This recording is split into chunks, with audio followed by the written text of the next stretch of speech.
The Bible is a book written with context, and that's often something that we think about from our vantage point of we need to go back in time, pull meaning from the context, and then pull it forward into our personal context. And that is how it works, but there's also context that you need to read backwards in time within Scripture itself. For example, take Genesis 4, the story of Cain and Abel. Cain offered up fruit to God, and God was not pleased, while Abel offered up the firstborn of his flock, and God was pleased by the aroma, was pleased by the offering that Abel sent up to God of the fat of the firstborn. That is kind of weird. There's not, to this point in Genesis, any bearing as to why God would not accept, or an indication as to why Cain's offering would not be accepted. Yet still, God looks at Cain and says, if you do what is good, will it not go well with you? That's kind of weird.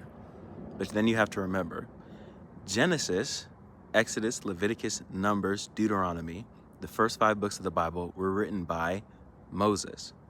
Moses is writing to a people who have the law codes. You have to look at what those codes reflect and what is being written. So it's very interesting that Abel's offering was mentioned as being the firstborn and of its fat. This is a reference to the burnt offerings that would be given up to the Lord.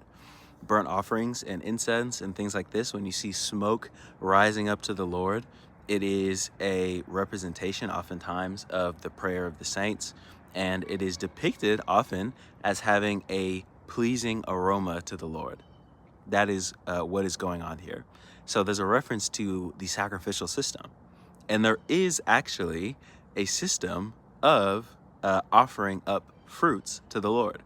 And there's a phrase that you'll recognize from much of the Bible called first fruits. Jesus is the first fruits of new creation. We in Romans, we are called the first fruits of the Spirit, of the work of the Spirit. Well, maybe not us in particular, but those who are in that church that exploded. So it's interesting, in Leviticus 2, it says, when you offer up your first fruits, do not offer them up as an aroma to the Lord. It's not a pleasing aroma to the Lord. They're useful. You offer up your first fruits to the Lord. You offer up your first fruits to those, I believe, to the Levites, as a way of feeding them. But it's ultimately in a hierarchy of participation. You're sacrificing and offering up things to the Lord. So we see two interesting things if you go back to Genesis 4. Cain does not offer up the first fruits to the Lord. He offers up part of his yield, part of his harvest. And it was an aroma that the Lord was looking for. He was looking for a dedication, a burnt offering to him. Why? Why was the Lord looking for a burnt offering? Why was he looking for something like that? Remember, as I mentioned, these are often used spiritually to mean and represent the prayer of the saints.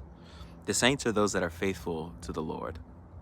And the scripture tells us that without faith, it's impossible to please God. And actually, Hebrews tells us that this is the case in Genesis 4.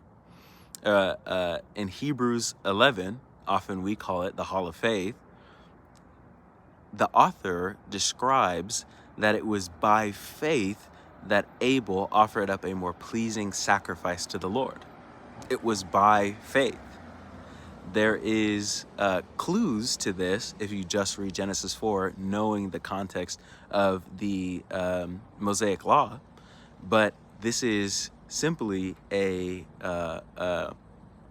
shadow of a shadow and an instance of a pattern in the scriptures, letting us know that faith is really the thing that we need. And in faith, we will find the fulfillment and ability to truly please God.